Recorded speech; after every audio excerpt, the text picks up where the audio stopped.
On this Sunday show, we'll talk Brandon Overton's chassis shenanigans with some evidence and some photos, plus weekend wins for RTJ, Tim McCreadie and Tanner Holmes, and more. Let's go.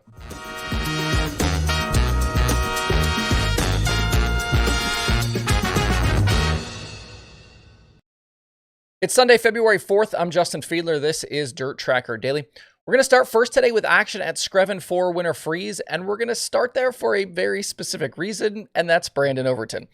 We've been following the situation with his chassis selection since late in 2023, and it's the story that just won't go away. I've had a comment or two on these shows where we've talked about Overton from people complaining about me bringing this stuff up. Why does it matter? Chassis talk is getting old, etc., etc.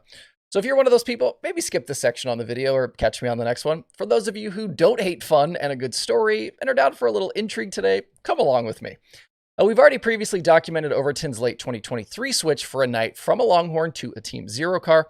And it was just a few days ago that Big Sexy was at Golden Isles telling Flow Racing's Kyle McFadden that people had nothing better to do than make shit up and that they would tell us if they made a change. Around that weekend and in the days since, I've had late model folks reaching out to tell me there is definitely more to the story regardless of what Overton says publicly. Instead of racing at All Tech Friday and Saturday with Lucas, Overton went back north to Georgia to run Winter Freeze at Screven with the Southern All-Stars. Friday night, the Wells 76 was out front early from the pole, but Garrett Smith drove by him just a few laps in and drove on to the $3,000 win. Impressive night and an impressive run by the young Smith. Last night in the $12,000 finale, Screven took rubber pretty early on, but it didn't stop Overton from driving to the lead after starting in fifth. Smith started second and again led a bunch of laps, but he made a mistake with 16 to go. He jumped out of the grip to try and move by a lap car, and that was really the opening that Overton needed. He drove by the 10 car and went on to the win. Now, afterwards in victory lane, instead of just sidestepping all of this, ignoring it completely, Overton added fuel to the chassis fire. Announcer Dwayne Keith asked Overton, quote, "We're now getting kinda into the nitty-gritty of speed weeks, and you're kind of in the middle of the chassis game here a little bit. Did you get good notes out of this to carry into East Bay and Volusia?" To which Overton then responded, "Yeah, I sure hope so. Our little experiment here is going to be all right, I think." That doesn't sound like a guy just running an off-the-shelf Longhorn. Let me show you a few other things here also. On Saturday, I had a bunch of interesting replies on Twitter from Austin Bloom, showing off some screenshots of the car that Overton ran last year at World Finals. There was chatter that the car he drove at Charlotte in November was something different, and with what Bloom points out, it would certainly appear so. Bloom's a big dirt modified guy, has some connections to the Longhorn side of things as well. He ran through and showed us comparisons of Overton's Charlotte car to Chris Madden's Longhorn, and then also, and I'll show you these images as well, to Dale McDowell's Team Zero. But if you look at these images, Overton's car is obviously, Overton's car is in the two images on top, Madden's Longhorn in the two images on the bottom. A lot of differences here. Bars in different places, different rock screens, mounting points are different. A lot of different things here. Now here's the other set of images. Left side, obviously Overton and Madden, and then the right side images are Overton's car versus McDowell's car. So even looking at the Team Zero, a lot of differences in the images here with the way that the bars and stuff are put in these cars. Here in early 2024, though, the car that Overton has been driving doesn't appear to be the same as that Charlotte piece. I do want to make that clear. But even now, by his own admission, this current car is, quote, an experiment. So it does appear to be similar to what the Longhorns are, but as some have told me, it definitely doesn't appear to be quite the same. So why do I think all of this matters? Because for a period not that long ago, Brandon Overton was the hottest dirt late model driver on the planet. He was almost unbeatable at Eldora and took down some serious cash for a couple of years. And 2023 wasn't a bad season by any stretch, but it also wasn't the Lucas Championship run that they were hoping for, and clearly they are now searching for something different.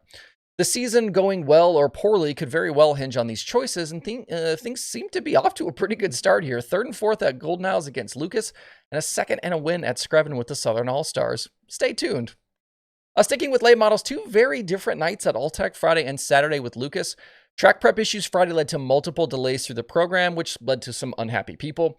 But I thought the feature turned out to be pretty good. Ricky Thornton Jr. went the distance for the win, his third in 5 races in 2024, with Devin Moran and Hudson O'Neal on the podium.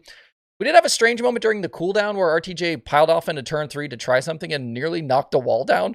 Moran had to spin out to basically miss him as well. You don't see things like that very often. Ben Shelton did bring up when Kyle Larson spun out and crashed the Rumley 6 after winning last year. Plenty of passing, though, down through the field. Tyler Bruning was plus 13. We had a couple of guys that were plus 11. Saturday, though, we had a completely different track surface, a lot more moisture down, and way faster. Quick time in qualifying on Saturday was a full second quicker than it was on Friday. Tim McCreadie ended up going flag to flag for the victory after starting in the second position. He denied Dalton Wilson, who is still looking for that first series win. A Big Perm now has 8 second place finishes. Ryan Gustin went 15th to 3rd on the night. He was hard charger, or was he hard charger? I don't think he was hard charger, but 15th to the podium. The win for McCreadie was an important breakthrough, though, here. I think we talked about him last week and some of the struggles that they've had to start the season.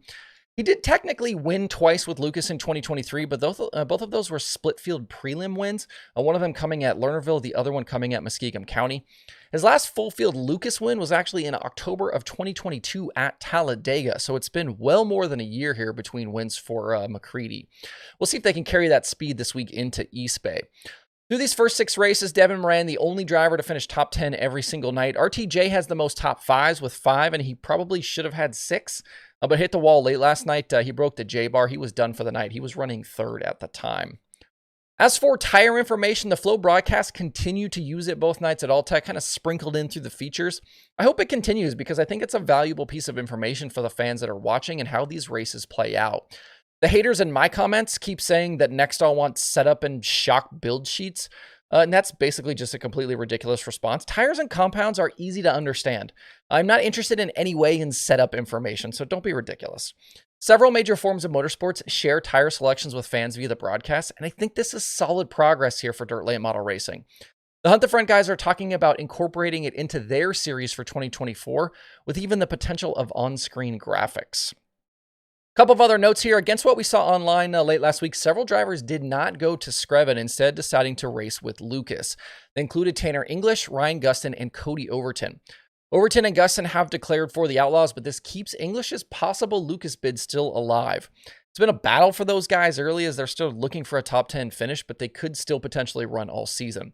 Looking ahead, Sunday is a practice day for Lucas teams at East Bay, with racing starting back up again on Monday. And also down south, teams had started loading into Volusia today before some weather slowed those plans. DIRTRACKR National starts Monday with UMP Modifieds, and then we'll have sprint car practice join things Tuesday, and the World of Outlaws season begins on Wednesday. Speaking of sprint cars, USCS wins at Hendry County over the weekend went to Davey Franick. That was Friday. Ryan Timms won on Saturday. Through 5 races, Timms leads the USCS championship at the moment. The USCS 360 sprint cars move over to Southern Raceway next week, and we'll see if any of those guys that have been running with the USCS now go to Volusia and bolt a 410 in.